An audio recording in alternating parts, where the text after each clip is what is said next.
Hi, Terry here. Welcome to another video. A few days ago, my wife and I were driving around town, and a little storefront in one of those cheap strip malls, caught her eye.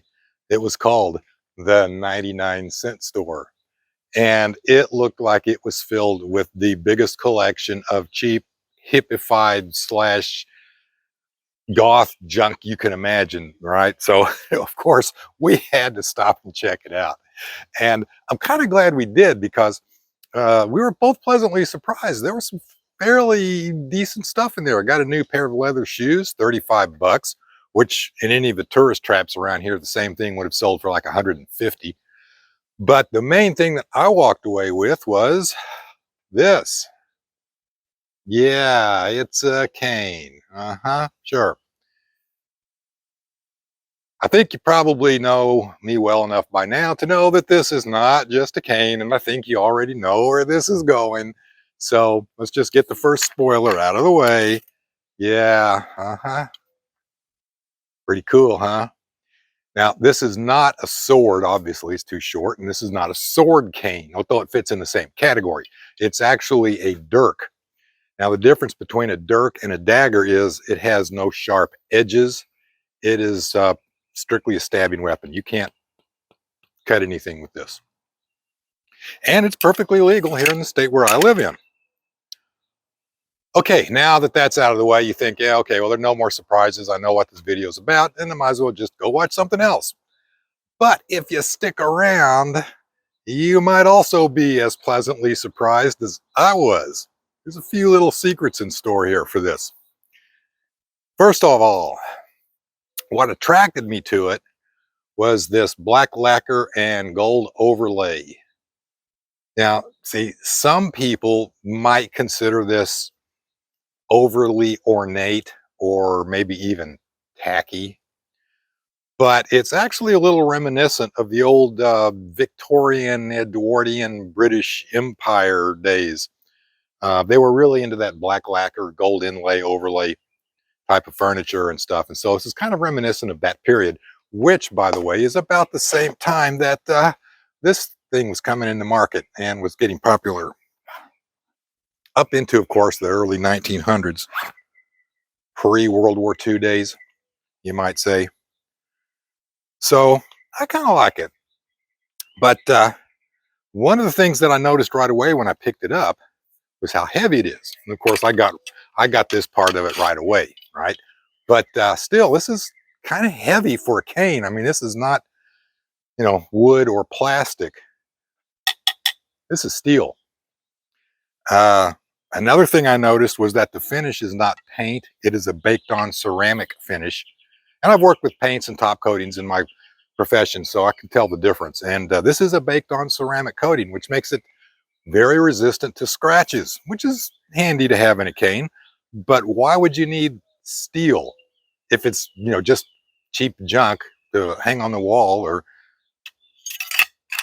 display? Well, there's a little bit more to this.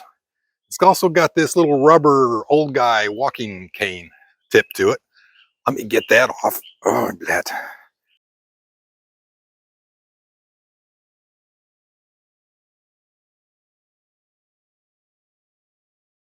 It doesn't want to. Now, see this. This does not want to come off easily, and that's also a good thing too, because it isn't going to just drop off while you're walking down the street with it. But if I take this rubber tip off, look at here. That is an anodized steel tip. Now, why would you need an anodized steel tip or a steel shaft for that matter on a cheap cane? Well, that's when it kind of got to me, and that is when this thing is disassembled. And this is steel too, by the way. A magnet will stick to it. This is not aluminum. What I've actually got here is a really effective two-handed weapon system. I've got a steel baton with a steel tip, great for poking somebody in the eye, right? Stabbing, smacking them across the neck, throat, down across an arm for coming in at me with a weapon, across the leg, into the stomach, across the face. I mean, whatever. And if they get past that, if they think, oh, I'm smart, I'll just grab the thing. So they grab it and try and jerk it out of my hand. They kind of forgot about this part here. So, yeah, that's kind of cool. I mean, steel. This thing can actually hold its own up in a fight. Now, this is not a weapon designed for war. It is light duty personal self defense, all right? But it's effective. It's made out of the right materials. But there's a little more to it than that, even. Because the second thing that I noticed was, you see this?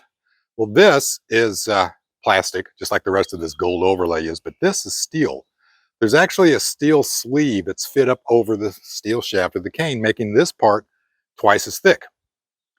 Well, if this is just a walking stick or just a baton with a dirk, why would you need to especially reinforce here where the two connect? So then I also got to thinking, yeah, it says it's a dirk or a dagger, but this thing probably only goes in a few inches, a couple of inches at the most, maybe. And the first time I use it, the thing's going to loosen or pop out. But then I saw this little screw here. You see that? That's holding this in. That means this tang goes at least past that, probably up to here. Well, then I noticed something else. There's also a screw here and a screw here. 3 screws on this. Now that would make sense if this was wood or 2 pieces of plastic, but this is also steel. A magnet will stick to this as well. So why would you need to reinforce this dagger or dirk all the way up into the handle and then hold it together with 3 screws?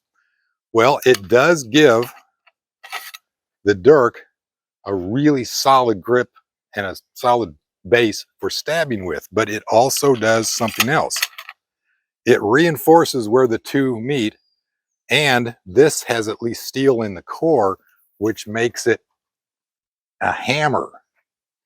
Yeah, bam, bam, makes it you can go into the throat, into the eyes, into the side of the head, down onto the head, crossed into the face. I mean, this isn't a handy little weapon. If that's not good enough, then I can also just take it apart, and now we can get a little more serious with it. This, the upshot on that is, this is not a cheap cane with a dirk in it that's really designed more for show, hanging on the wall or playing with. This is a legitimate, sturdy, lightweight personal self-defense weapon and a cane. Price, 20 bucks. 20 bucks. And that brings me actually to my other point on this. If, for example, you really don't like walking around on the street or going into stores or businesses unarmed, right? You want the option of defending yourself, and if need be, up to and including the application of deadly force, but you don't want to or can't carry a gun, this could be a viable option. Now, obviously, you can't take this through a metal detector, and people who run security checkpoints, they aren't stupid. They're going to twist this and see what happens. So there's certain places you can't take this in, but movie theater, grocery store, shopping mall, parking lot, whatever, you just either like me, an old guy with a cane, or you just kind of walk around with a swagger stick or whatever. People might look at you a little odd because you got this really cheap looking ornate cane until they give you some crap, and then bam, yeah, yeah, yeah. If that's not enough, all right, let's dance. Come on, bring it on.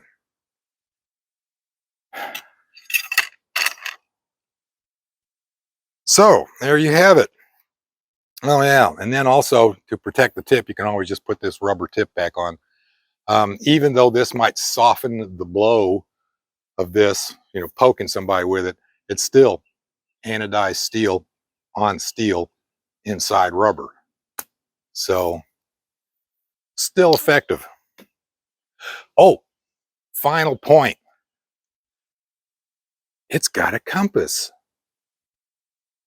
Now, why a cane would need a compass, I have no idea. I mean, what you got to kind of imagine what the meeting was like when they were going through the design of this, and you had your design engineers and your team leader and manager and all that, and they were discussing maybe 3 or 4 different options for finishing this side of the cane out. And what was going through the person's head who thought, I got a great idea. Let's put a compass on it. I mean, it's a compass.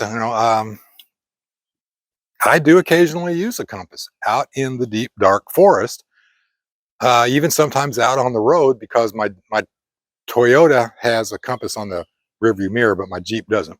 So I do keep a compass in the Jeep. But in a movie theater, in a shopping mall, walking down the street, good thing I got this compass so I know what direction north is. You know, I wouldn't be here to tell the story if my cane hadn't had this compass on it. All right, but it is what it is. $20, and it is an effective, lightweight self-defense weapon. So next time you see a cheap looking store with a cheap looking name in a cheap looking shopping mall, hey, stop by and check it out. You might find something pretty cool in it. As always, thanks for watching and hope to see you next time.